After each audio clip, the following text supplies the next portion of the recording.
TheWizFiles. Today, we're going to take a look at the exorcism of Annalise Michel. She was possessed by the devil, but I'm getting ahead of myself. Before we get that far, we need to take a look at her past, okay? She was born, she had a dad and a mom at the same time, okay? Her dad was named Joseph, not Joseph, Joseph, okay? And her mom was Anna Michelle. And she lived in a small Bavarian town in Klingenberg. That's probably made up, so you're going to have to Google it. I could be lying to you right now.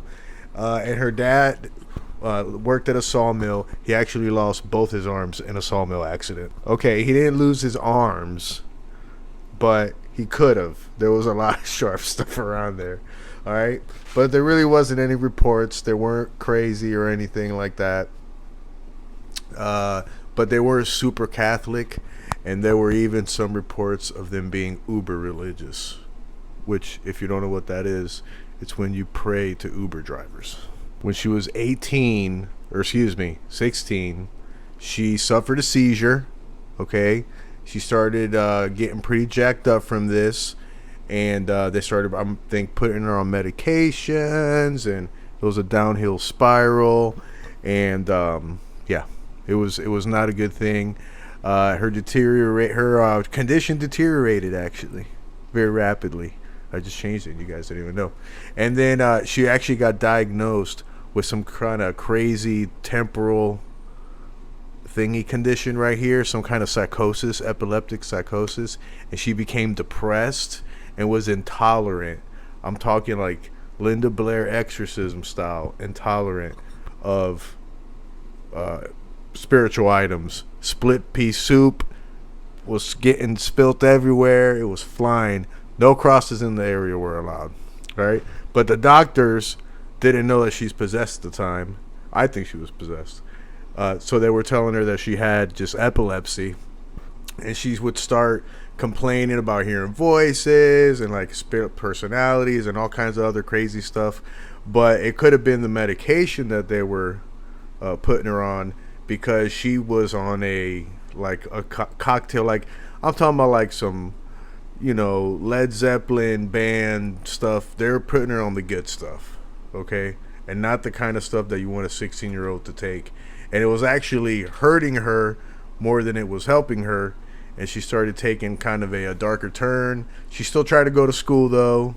She was trying to stay productive and be part of the whole societal norm, but she was a little bit kind of out there. Her classmates weren't really hanging out with her. They didn't really think she was normal.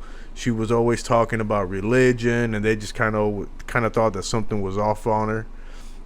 And remember, her parents were devout Catholics during this time. The medication is not working, so they go and seek the help of the church. And when the church sends a couple of their hitmen over there, some priests, not hitmen, they said that she wasn't even sick from seizures and stuff, that she was possessed. Okay, so they got permission from the bishop, because remember, this is an exorcism. This isn't like buying groceries. You have to get permission for this. In the U.S., there's only 150 guys. So at the time, it's very rare. They seek permission, and they're actually granted it. And I'm going to show you a picture of what she looked like before the exorcisms. Look at her teeth. Normal, just normal looking chick. Nothing crazy about her. 100% normal. But anyway, back to the priest. Alton Wrens were their name. And they would come together for a whole bunch of sessions. They actually would have sometimes as many as 2 a week, lasting 4 hours long. And I wouldn't be surprised if that's just what they're telling us and it went way longer. I'm going to show you a picture of the priest. This is them, if you want to check it out. And there's actually recordings of all this stuff. You can hear the tapes. Just literally type in Annalise Michael on YouTube recordings, and they'll pop up. And they are disturbing. I mean, if you want to listen to it, go ahead, but to make sure your kids and stuff aren't around. I'm gonna play some audio here so you guys can hear it. And if you think it's messed up or whatever, comment down below and let me know what you think. All right. Ja, die Kirschband müssen wieder neu.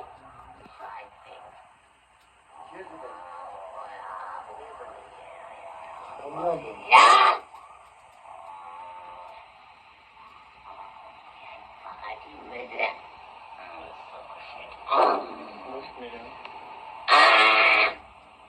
Moving on. All right. So that was the picture of her normal. Now I'm going to show you a picture of her all jacked up. Or I'm not going to leave it up there for long. I'm just going to show you. If you want to see more, look this up. But just look at how messed up she was. Her teeth are all busted out looking. She started not even eating during this time, so she's starving herself. And if you heard those tapes that I was just telling you, you can hear she sounds like she's possessed. She supposedly had multiple demons inside of her: Cain, Nero, Fleshman, Judas Iscariot, Hitler, Lucifer. That's just a few of them. There's probably way more. I ain't about to go looking into all that shit because that's some evil shit. Y'all can do that if you want to. I'm just letting you know. If you hear the tapes, though, it's starting to make sense. Anyway, the parents, they stopped at this point even going to the physician. So zero medication, and they're just pumping out exorcisms, She had a total of 67 exorcisms in the span of 1 year. Okay? Or between 75 and 76. That's nuts. That's a shitload of exorcisms. And she would, like I said, she was not eating. She would become so frail that she couldn't move, which is crazy because they supposedly said she had like superhuman strength. So if she had all that strength while not even being healthy and all this, that is crazy. So she's refusing food, refusing drinking, and she actually would pass away in 1976 in the family home on July 1st, by the way, if you want to look that up. That's when she was pronounced deceased. And according to the medical report, she died from malnourishment, which is a fancy word for starvation, and dehydration, not drinking any water. She also had broken knees and pneumonia, so they miseried her out. So I don't know how you break your knees. It's probably from going doing all that crazy shit. And she only weighed 66 pounds. Tiny little thing. Okay? March 1978, the parents and the priest were actually had to go to court. They were tried for her death. Okay? I'm going to insert a picture. So yeah, they were tried for her death. The two parents would get off, not scot-free, but they were just like, oh, the court said they suffered enough, and all that stuff, so they didn't really charge them.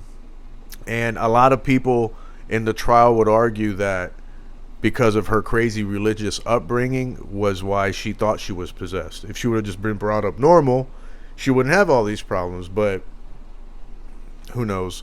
But the priest would say that you can't be, that no one is, like a shot's not going to prevent you from getting possessed by the devil or some crazy crap like that. But anyway, they were all found guilty, but the parents didn't face any jail time. They were found guilty, just no jail time. So I said innocent before, but technically not innocent. Now the priest, though, they were supposed to serve 6 months in jail, and I'm sure they pulled all kinds of strings, and it got reduced to just probation and a fine. So that's crazy. That's great. And there's actually a bunch of movies that were inspired by this. A couple recent ones were the Possession of Hannah Grace. That one was pretty good. I just watched that. Very creepy. No kids should watch that. I'm just letting you know. And also, if you want to go back a little bit, if you like that one, the Emily Rose Exorcism. That one was a really good movie too.